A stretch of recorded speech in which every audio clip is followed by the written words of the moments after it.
Welcome to the ফিনগাই বন্ধুরা।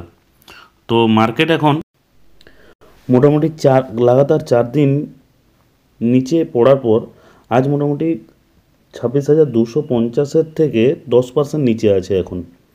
ঠিক আছে, এখানে আপনারা দেখতে পাচ্ছেন মার্কেট 26,250 গিয়েছিল। তখন সময়টা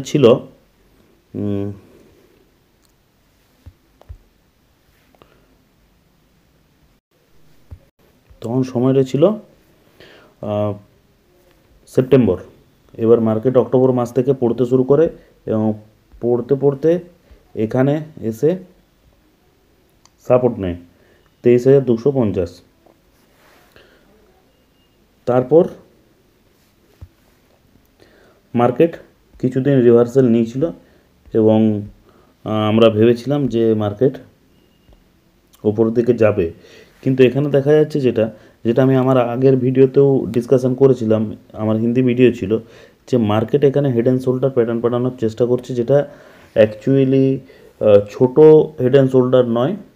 এটা সকলে ভাবছিল হেড অ্যান্ড শোল্ডার, বাট এখানে মার্কেট তার থেকেও একটা বড় হেড অ্যান্ড শোল্ডার বানানোর চেষ্টা করছে, জাস্ট এটা। তো এটা কমপ্লিট করবে। আমি আমার এর আগের দুটো ভিডিওতে আমি বলেওছিলাম যে মার্কেট এখানে এর নেক্সট সাপোর্ট নিতে পারে। তো মার্কেট এখন 10% ডিসকাউন্টে আছে। কিছুদিন আগে এখানে যখন ছিল তখন 15% ডিসকাউন্টে ছিল, 12% ডিসকাউন্টে ছিল এখানে। তো অবভিয়াসলি কিছু সুযোগ আছে। হ্যাঁ, ফেড মার্কেট নিচে পড়ার বন্ধুরা কারণ তো থাকবেই, সেটা ফেড হোক, ফেডের ইন্টারেস্ট রেট কাট হোক, বা রাশিয়া ইউক্রেন ওয়ার হোক, বা ইসরায়েল ইরান ওয়ার হোক, কোনো কিছু global news, international news, or আমাদের ন্যাশনাল কোনো কিছু আরবিআইয়ের ব্যাঙ্ক রেট কাট হোক, এটসেট্রা। এগুলোকে জাস্ট অজুহাত করে বা এগুলোকে কারণ করে মার্কেট নিচে নামা এবং ওপরে ওঠা করবে, কিন্তু আলটিমেট সেটা মার্কেটকে উপরে যেতে হবে, সেটা আমরা মার্কেটের লং টার্ম ট্রেন্ড দেখলেই বুঝতে পারি। তো অবভিয়াসলি মার্কেট যখন এখন এখানে 10% নিচে এসছে, তো সেরকম অনেক বেশি স্টকও আছে লার্জ ক্যাপগুলো, যে স্টকগুলো অনেক বেশি সুযোগ দিচ্ছে, এবং এই সময় হলো সেই সময় যখন আমাদেরকে পারফেক্ট লার্জ ক্যাপ কোম্পানি, ভালো large cap company, fundamentally strong large cap কোম্পানিগুলোকে দেখে ইনভেস্ট করতে হয়। মার্কেট এরকম 8 মাস 9 মাস 7 মাস অন্তর অন্তর একবার করে সুযোগ দেয়, যে সুযোগগুলোকে যারা বুদ্ধিমান তারাই কাজে লাগায়। তবে বন্ধুরা, ভিডিওতে আগে যাওয়ার আগে আমি কিছু কথা বলে নিই, যে এখানে কোনো রকম বাই এবং সেল রিকমেন্ডেশন আমি দিই না। যে সকল স্টকগুলো নিয়ে বা তাদের চার্ট নিয়ে ডিসকাশন করব, সবগুলো এডুকেশনাল পারপাস। পয়সা আপনার এবং রিস্ক আপনার, প্রফিট বা গেন হলেও আপনার এবং লস হলেও আপনার। সেখানে দ্য ফিনগাই চ্যানেল কোনোরকমভাবে দায়ী থাকবে না। শুধুমাত্র আমরা এডুকেশনাল পারপাস আমরা জিনিসগুলোকে দেখে যাব এবং সেই ডিসকাশন করে যাব। তো আমি যদি দেখি, আর হ্যাঁ, আমার চ্যানেলে কোনো রকম অপশন ট্রেডিং বা ইন্টারডে সম্পর্কে আমি নিজেও ইন্টারেস্টেড নই, এবং সে সম্পর্কেও কোনো ভিডিও থাকবে না। যা থাকবে ইনভেস্টমেন্ট পারপাসেই থাকবে। তো ইনভেস্টমেন্টের জন্য সেটাই পারফেক্ট সময়, যে সময় মার্কেট বেশ কিছুটা ডাউন, যেখানে ভালো ভালো স্টকগুলো বেশ সস্তায় বা নিজের যে প্রাইস তার থেকে আন্ডার ভ্যালুড প্রাইসে পাওয়া যাচ্ছে। তো আমরা যদি মার্কেটের লং টার্ম চার্ট দেখি, লং টার্ম ট্রেন্ড যেটা থাকে, মার্কেট কিন্তু 2021-এও এখানে আপনারা দেখতে পাবেন, 2021-এও এখানেও মার্কেট ব্যাস সেপ্টেম্বরে 2021-এ, অক্টোবরে 2021-এ মার্কেট নিচে আসতে শুরু করেছিল, এবং এখান থেকে মার্কেট এই অবধি এসেছিল 2022-এর 6 মাস অবধি। অতএব মোটামুটি 9 মাস অবধি মার্কেট ডাউন ট্রেন্ডে ছিল, এবং ডাউন ট্রেন্ডে আসার পর এখানে নিজের লাস্ট সাপোর্ট বানায় এবং বানিয়ে পরে ওপরে উঠতে শুরু করে।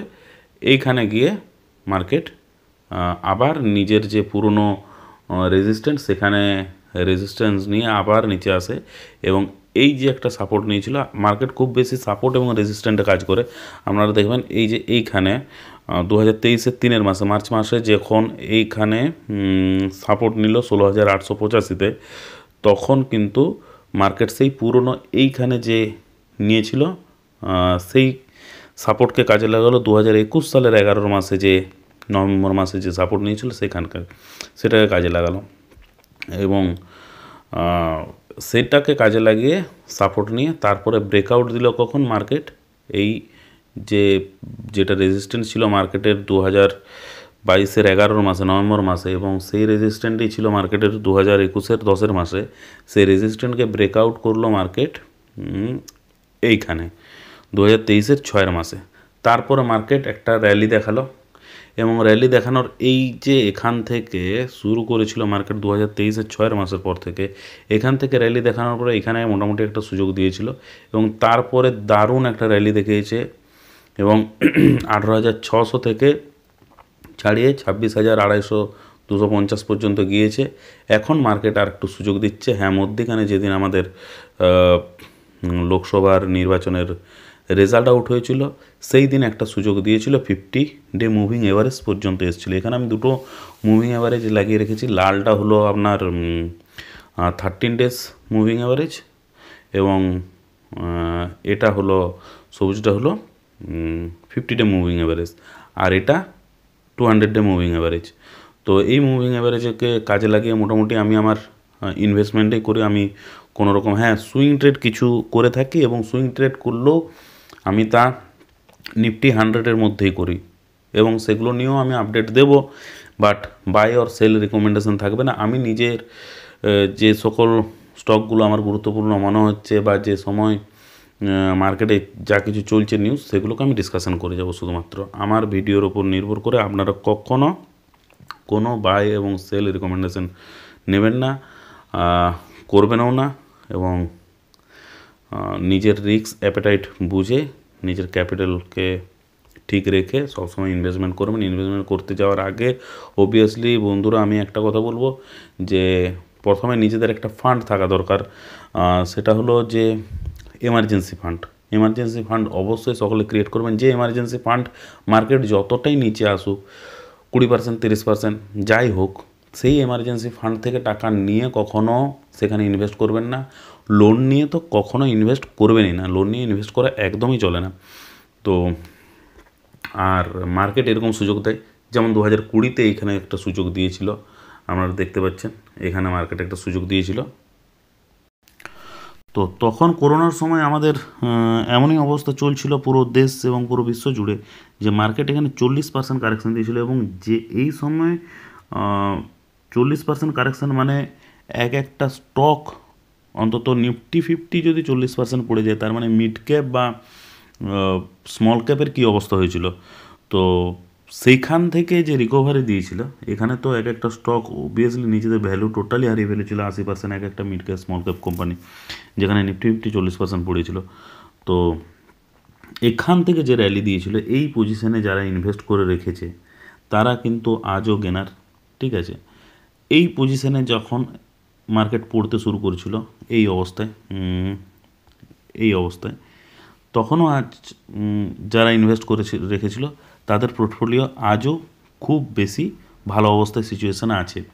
তো হ্যাঁ, এটাও বাস্তব যে যেমন এই পজিশনে এমন অনেক স্টক দেখা যায় যে স্টকগুলো এখনও নিজের যে লাইফ টাইম হাই সেটাকে রিক্লেম করতে পারেনি, কারণ তার বিজনেস মডেলে ফেলিওর এবং পরপর কোয়ার্টারলি রেজাল্টগুলো খারাপ দিয়ে এসছে। এই মুহূর্তে আমার যেগুলো মনে পড়ছে তা রোজারি বায়োটেক, অ্যালকাইল অ্যামাইন, ডিমাটো অবভিয়াসলি, কিন্তু অনেকে রিকভারি করে গেছে, যেমন CDSL, campus, Muthoot finance, everything, বেশিরভাগ স্টকেই রিকভারি করে গেছে। কিছু স্টক এখনও সেই রকম পজিশনে ঘুরছিল, অনেক দিন ঘুরেছে, যেমন এইচডিএফসি ব্যাঙ্ক, বাজাজ ফিনান্স এখনও সেই আন্ডার ভ্যালুডে রয়ে গেছে, কিন্তু এইচডিএফসি ব্যাঙ্ক বেরিয়ে গেছে। এশিয়ান পেন্টস রিসেন্টলি রেজাল্ট খারাপ হওয়া এবং মার্কেট ক্যাপিটালাইজেশন তার কমে যাচ্ছে, এই কারণে এইচডিএফসি ব্যাঙ্ক এশিয়ান পেন্টসে প্রচুর বেশি সুযোগ এসছে, ইভেন বার্জার পেন্ডো। তো সমস্ত কিছু স্টক নিয়ে আমরা ডিসকাশন করব। তো আমরা বন্ধুরা এখন চলে এসেছি স্ক্রিনার ওয়েবসাইটের পেজে, এবং স্ক্রিনার ওয়েবসাইট পেজে আমি একটা আপনাদের জন্যই এটা ক্রিয়েট করে রেখেছি, এই স্ক্রিনটা ক্রিয়েট করে রেখেছি। এই স্ক্রিনে আমি দুটি ফর্মুলা দিয়েছি। এক হচ্ছে মার্কেট যখন খুব বেশি খারাপ অবস্থায় থাকে তখন আমাকে জানতে হবে যে ভালো ভালো কোম্পানির স্টকগুলো, যেগুলো বিজনেস মডেল খুব ভালো এবং মার্কেট লিডার, সেই স্টকগুলো এই সময় খুব সস্তায় পাওয়া যায় এবং সেখানেই পারচেস করতে হবে। আর স্মল ক্যাপ তো অবভিয়াসলি এখন ভেঙে যাবে, যদিও এখনও স্মল ক্যাপ এবং মিড ক্যাপ অতটা ভাঙন আসেনি, বেশিরভাগ ইয়েই লার্জ ক্যাপ কোম্পানিগুলো পড়েছে। তো এই সময় আমার মেনলি ফোকাস হয় নিফটি 100-এর উপরে ইনভেস্টমেন্ট, এবং সেই সকল স্মল ক্যাপকে বা মিড ক্যাপকে যেগুলোর পোটেন্সিয়ালিটি আমি দেখতে পাই, তাদের ফান্ডামেন্টাল অ্যানালাইসিস করার পর কোনো স্টক বা কোনো সেক্টর ছুটছে বলে আমি তাতে দুম করে ইনভেস্ট করে দেওয়া, এটা আমার একদমই নিজের চিন্তাভাবনার সাথে মেল খায় না। আমি ফান্ডামেন্টালি স্ট্রং স্টকে ইনভেস্ট করি, সেটা মিড ক্যাপ এবং স্মল ক্যাপ হলে আমি খুব ভালো করে দেখে নিই, লার্জ ক্যাপ হলে খুব ভালো করেই দেখি। তো দেখা যাক, আমি এখানে যে স্ক্রিনটা তৈরি করেছি তাতে দুটো ফর্মুলা আমি দিয়েছি। সেটা হলো, এক হচ্ছে আপনার ডাউন ফ্রম 52 উইক হাই থেকে অন্তত 20% নিচে থাকতে হবে লার্জ ক্যাপ কোম্পানিতে, আর মার্কেট ক্যাপিটালাইজেশন 60,000-এর ওপরে, 60,000-এর বেশি থাকতে হবে। তো এইভাবে আমি যে স্ক্রিন তৈরি করেছি তার মধ্যে আমি টোটাল 60 কোম্পানি খুঁজে পেয়েছি। এই 60 কোম্পানির মধ্যে আমি সবচেয়ে বেশি ডাউন এখন কোন কোম্পানিগুলো আছে সেগুলো খুঁজব। তো প্রথমে সেই কোম্পানিগুলোর মধ্যে আমি দেখব যে Adani green, Adani power, IndusInd bank, Adani total gas, Adani energy solution, yes bank, Hindustan zinc, এগুলোকে পাবো।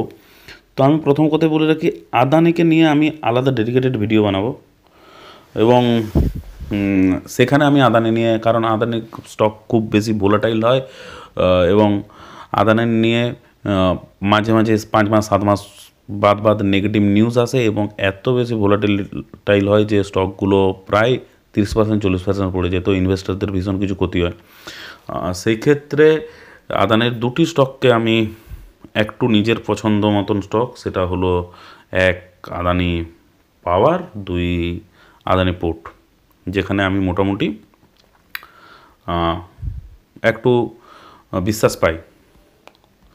তো এগুলোর মধ্যে ইন্ডাসইন্ড ব্যাংকের নিয়ে আমি ডিসকাশন করব যে ইন্ডাসইন্ড ব্যাংকে যদি ইনভেস্টমেন্ট করতে হয়, ইন্ডাসইন্ড ব্যাংক এখন এমন একটা পজিশানে আছে যেটা ওয়ান টাইম ইনভেস্টমেন্ট হতে পারে, যার নিচে গেলে আমি তাকে বিলো এভারেজ কখনো করব না, আর উপরে গেলে আমি সেই তাকে উইথড্রল করবো না, এখন 5 বছর রেখে দেবো। এই ধরনের চিন্তাভাবনা নিয়ে কেউ ইনভেস্ট করতে চাইলে করতে পারে, কারণ ইন্ডাসইন্ড ব্যাংক এখন অনেকটা বেশি লোতে চলে এসছে, এবং প্রায় আপনারা দেখতে পাচ্ছেন এখানে ইন্ডাসইন্ড ব্যাংক 43% লোতে এসছে, 43%। তো হিউজ, এটা 43% ডাউন। তো ইন্ডাসইন্ড ব্যাংকে ইনভেস্টমেন্ট করতে হলে, আর এখানে যে আমি রুলসগুলো অ্যাপ্লাই করেছি সেগুলো, প্রথম কথা হচ্ছে যে মার্কেট ক্যাপিটাল, প্রোমোটার হোল্ডিং, এবং প্রত্যেকটা স্টকের ভিতরে গিয়ে দেখতে হয় তার pledge percent, DII holding, FII holding, public holding etcetera, ROE এখানে আমি করে রাখিনি, আরও অনেক কিছু থাকে, debt to equity, earning per share, যেগুলো পরবর্তীকালে আমি ডিসকাস করব। তো এবার এখানে আমি রেখেছি 3 year sales, 5 year sales, 7 year sales, 3 years profit, 5 years profit, 7 years profit. এখন যে মার্কেটে ডাউন ট্রেন্ড এসছে, বা সেই কারণে স্টকগুলো নিচে আসছে, নাকি স্টকগুলোতে কোয়ার্টারলি রেজাল্ট খারাপ, ম্যাক্সিমাম স্টকে এখন কোম্পানি লাস্ট কোয়ার্টার সেপ্টেম্বরের খুব বাজে দিয়েছে, যার কারণেও আসছে। তো সেই সকল কারণের জন্য আসছে, নাকি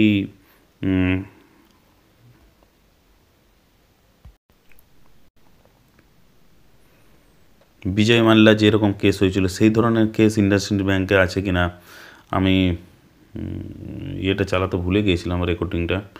তো বিজয় মাল্যার মতন কোনো কেস আছে কিনা, তো সেই সকল আমরা রিটেলাররা অনেকদিন পরে জানবো। তো ইন্ডাসইন্ড ব্যাংক ওয়ান টাইম ইনভেস্টমেন্টের মতন একটা জায়গায় এসছে, যার বিলো এভারেজ করব না। কিন্তু ইন্ডাসইন্ড ব্যাংকের যদি ফান্ডামেন্টাল দেখা যায়, তো আমি তো বললামই যে এই জায়গা দেখলে ওয়েল অ্যান্ড গুড, খুব দারুণ। এবং এই জায়গাও দেখলো 5 year sales, 3 year sales, 7 year sales, 5 years profit, 3 years profit, 7 years profit, দেখলে দারুণ পজিশন আছে। এরপরে এখানে যে স্টকটির নাম করব সেটা হলো টাটা মোটরস। তো টাটা মোটরসে যদি আমি যাই, তো এইখানে এর নিচে আসার কারণ লুকিয়ে আছে sales growth, quarterly sales growth, ঠিক আছে, আর কোয়ার্টারলি প্রফিট গ্রোথ। এই যে quarterly profit growth, sales growth, এই কারণে এই স্টক নিচে আসছে। এবং 750-এর নিচে টাটা মোটরস অবশ্যই ভ্যালু বাইং, কারণ এ হাই বানিয়েছিল 1200-র মতন হাই বানিয়েছিল। তো সেখান থেকে যখন 900-তে পাওয়া যাচ্ছিল, তখনই আমরা ওয়েট করছিলাম কখন 900-তে আসবে, তখন বাই করব, 1000-এর নিচে আসবে। এখন তো অনেক বেশি সস্তায় পাওয়া যাচ্ছে। তো টাটা মোটরসকে অবভিয়াসলি এখানে ইনভেস্ট করা যায়, কিন্তু কোনো রকম বাই এবং সেলের রিকমেন্ডেশন নেই। তো টাটা মোটরসের যদি আমি প্রফিট গ্রোথ দেখি, 109% প্রফিট গ্রোথ। ডেট টু ইকুইটিতে টাটা মোটর অবভিয়াসলি এটা খারাপ দেখাচ্ছে, কিন্তু ROE, return on capital employed, return on equity খুব সুন্দর আছে। বুক ভ্যালু 275, তো 300 থেকে ডবল হয়েছে জাস্ট, ঠিক আছে। কিছুদিন আগেই এই টাটা মোটরসকে আমরা 4 বছর আগে আমরা 283 এরকমতে কিনছিলাম। আর ইনভেস্টমেন্ট বলতে 2 বছর 3 বছর নয়, ইনভেস্টমেন্ট যখন কথাটা বলা হয় তখন তার মানে 5 ইয়ার্স 10 ইয়ার্সের জন্য মানুষ করে। আর এখানে যদি আমি টাটা মোটরসের পি দেখি, তো অবভিয়াসলি পি এখন অনেক বেশি কমে আছে। সেখানে ইন্ডাস্ট্রি পি 18.28, 18.28, যেখানে টাটা মোটরসের পি 8.18।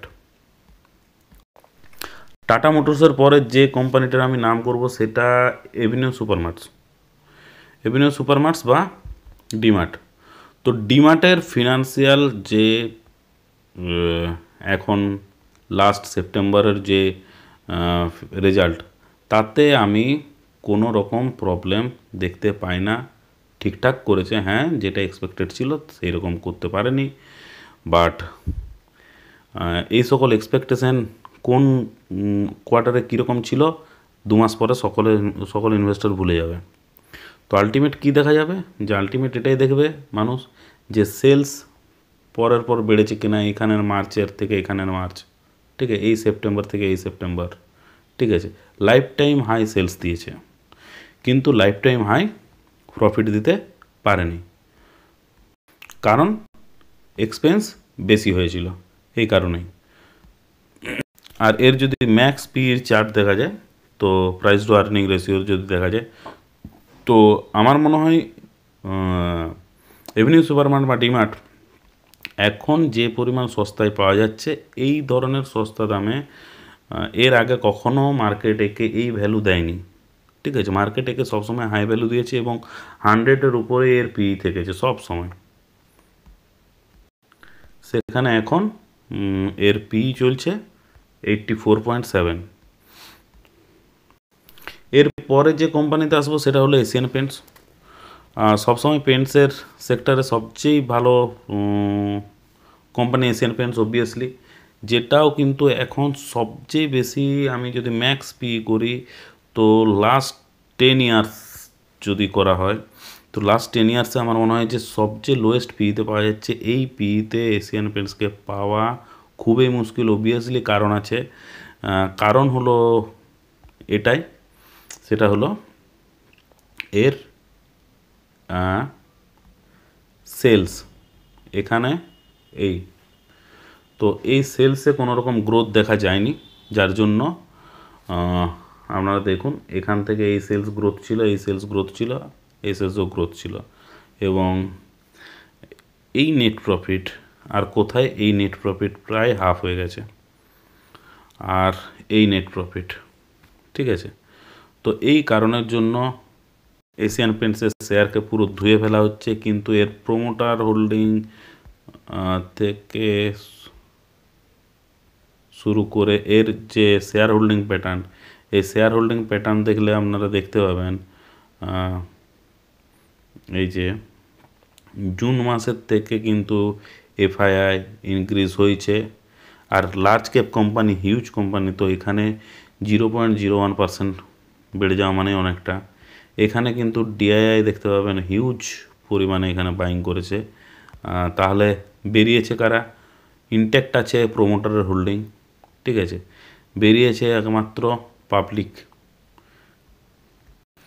আর এশিয়ান পেন্টসের যদি আমি ভালো করে এই ভিডিওটা অনেক বড় হয়ে যাচ্ছে, এর পরের ভিডিওগুলোতে আমি আরও স্টকগুলো নিয়ে আসছি, ডিসকাশন করব।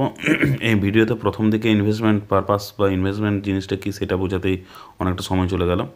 তো অপারেটিং প্রফিট মার্জিনই দেখুন, return on capital employed 5 years, এই return on capital employed 5 years, এই ধরনের return on equity 3 years, return on capital employed 3 years, এই ধরনের ফান্ডামেন্টালি স্ট্রং স্টক সিরিয়াসলি পাওয়া যাবে না। শুধুমাত্র একে এত বেশি মার্কেট লো প্রাইস করছে শুধুমাত্র এটার জন্য, profit growth, quarterly sales growth, আর sales growth quarterly profit growth, এই কারণটার জন্য এইবারে এত বেশি একে পেটা হচ্ছে। অবভিয়াসলি আজ থেকে 5 বছর 6 বছর পরে এশিয়ান পেন্টসের মতন একটা কোম্পানি, যে কোম্পানি